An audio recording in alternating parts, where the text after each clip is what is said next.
A dramatic manhunt that spanned two provinces came to a shocking and tragic end on Sunday afternoon near Burgersford in Limpopo. A 53-year-old police sergeant entrusted with the nation's top security duties took his own life after a tense standoff with law enforcement officers. The man had been wanted in connection with a string of violent incidents that left the Gauteng police community in disbelief. On Saturday, October 11, 2025, the sergeant allegedly shot and killed a female colleague, also a sergeant stationed in Pretoria. The following day, he reportedly shot and injured his wife at their home in Bronkhortspruit. These acts triggered a nationwide alert as authorities launched a massive search for the officer.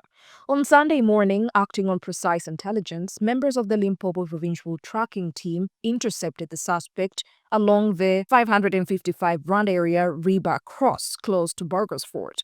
According to police sources, the officer refused to surrender and then opened fire on law enforcement in a final attempt to escape.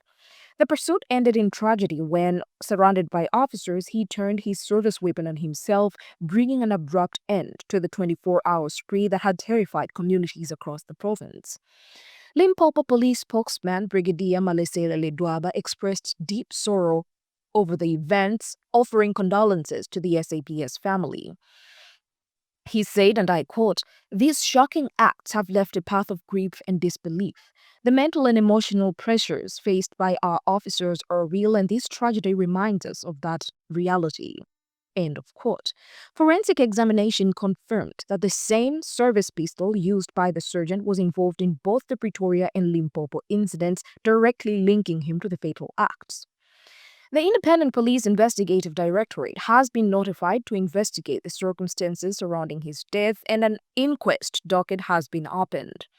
Sources familiar with the deceased described him as a disciplined officer, although he had recently been removed from the elite Presidential Protection Service. The sequence of violent events has sent shockwaves through the South African police services, leaving colleagues and communities struggling to understand what led to such catastrophic turn of events. As investigators continue to piece together the motivations behind the deadly spree, both Gauteng and Limpopo remain in a state of shock. What began as a routine law enforcement career tragically ended in a roadside confrontation, leaving unanswered questions and a heavy sense of grief among those who served alongside him.